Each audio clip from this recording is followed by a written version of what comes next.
So this video is like half joking, half not, because there are some interesting things to go over when it comes to the Buffalo Sabres, and a very particular comment that was made by a former Sabre. Now, you know from the title, you know from the thumbnail, today we are talking about former Sabre and current Colorado Avalanche forward Casey Mittelstadt.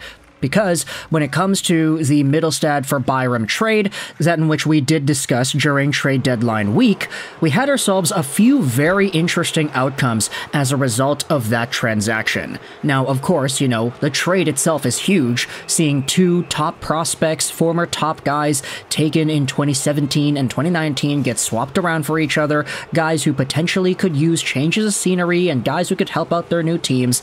We said it at the beginning, it's a pretty good trade all things considered, because the Sabres are getting themselves another phenomenal defenseman, because you could debate Casey Mittelstadt's role in the Sabres long term, send him over to Colorado where they need a second line center and he can cook there. It's been pretty good. And for the most part, both of these players have been playing very well in their new teams. Sabres fans are very happy with the way Bowen Byram has started to command that blue line. Avalanche fans are super stoked that Casey Mittelstadt is everything they wanted him to be as a second-line center. But, the point production aside, the player profiles aside, another interesting aspect to this trade was, let's just say, how both of these players responded on the ice. Because, as we had talked about a few videos ago, the biggest part about Bowen Byram when he debuted with the Buffalo Sabres, it wasn't really the fact that he was, like, amazing right off the bat. I think he scored 2 goals, if not 1 goal and 1 assist in his first game as a Sabre, and then he had 2 goals in a game later on.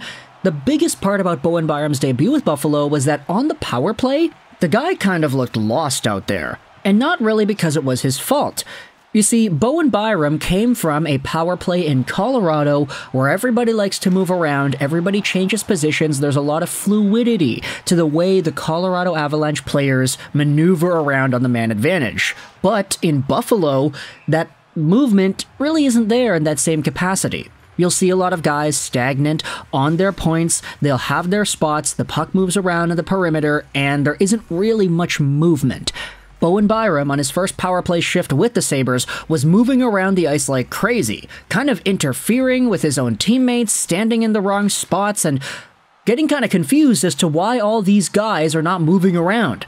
And a lot of people made note of this, saying, hey, look at that, Bowen Byram's a fish out of water. He's so used to the run-and-gun, always moving power play style of the Avalanche, but the Sabres, who are an inferior team, they don't have that, so it's kind of interesting to see how a player who was so used to that superior system is now adjusting to this lower-tier power play.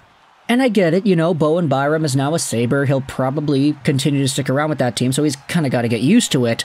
But when it comes to the opposing perspective, let's talk about a comment made by Casey Mittelstadt the other day in regards to how the Colorado Avalanche play. This quote was posted onto the Buffalo Sabres subreddit yesterday, and it kind of illuminates some of these same ideas that we had just discussed about with Byram. Take a look at this post. The most impressive thing about the Colorado Avalanche, in my opinion, is the speed in which they play at, the speed in which they practice at. It's intense and demanding, and I'm very thrilled to be a part of it. Now, I'm not directly saying, oh yeah, Casey Mittelstadt took a huge shot and he trash-talked the Buffalo Sabres. No, I'm not going to say that. I'm going to say he's building up his new team, yes, but in a way, is this not kind of a low-key shade on the Buffalo Sabres? I don't know, you can let me know in the comments as to whether or not that is, but here are some of the replies to this Reddit thread, and I wanted to go over this because obviously Sabres fans are going to have their own opinions about this, and when I say that Casey Mittelstadt threw some low-key shade with this comment, it seems like that sentiment kind of reigns true for the rest of the fan base. Here's the first comment reply. Here in Buffalo, we're just thrilled that you show up. Our coach will be your best friend, and he'll always be nice to you. If you don't try your hardest, that's totally fine. There's always next year. If you feel good about not winning, can you never really lose? Now, who wants ice cream? And yeah, that's kind of... There's a very distinct attitude here that Sabres fans are responding to this thought with, saying, yeah, oh, Casey, is it not great to be a part of a team that actually cares about winning? Is it not awesome to be on a team that plays with speed and has standards, unlike here in Buffalo, where the coach will be your best friend and everybody gets ice cream at the end of it? Another comment goes out there and says, yeah, whatever, the Avalanche probably aren't getting a new roof on their arena though, and a new scoreboard. Now, all jokes aside, here's the first serious comment. The Canucks' pace against the Buffalo Sabres had that of a devastating tsunami, and the Oilers today will be the same. I saw an Oilers-Stars game a few weeks back, and holy crap, it's like they were playing a different game with how breakneck both teams were at pushing the puck. Another reply says, yeah, it's indicative that other organizations have higher standards. There's no reason why the Sabres can't do it, but it needs to come from the top down. Agreed. If the president, GM, and coach don't really care, why should the players? The organization is so poorly ran, it's honestly sad. Buffalo deserves so much better than this.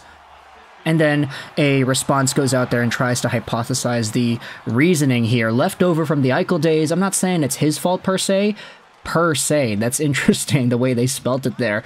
But when he was given the keys to the franchise, so to speak, and they let a then immature, young star player drive coaches out because they bag skated them and worked them hard in practice, it would inevitably mean that the guys he liked, like Kruger, ran soft practices. That culture was then passed through to Granato. I'm surprised a guy like Tuck and maybe even Byram coming out of Vegas and Colorado haven't erupted with a demand for more out of the team in practices. Another reply says, yeah, you're right, Ryan O'Reilly knew this, and that's why he ran extra practices. Jack was soft, and his ego ran him out too. The kid has talent, but he's not the whole package. The worst thing this organization ever did was make him captain. And there are a lot of other discussions about this, like Jack Eichel's identity as a leader forged the Sabres into running this style of practice and habits that boded terrible results long term. But other than that, it's very intriguing to hear how, from the perspective of some of these fans, they could totally understand that, yeah, Mittelstadt, Tuck, Colorado, Vegas, these are all players who are used to situations with other teams where they know what it's like to play with high pace. But coming over to Buffalo, it's interesting that they don't really have the same.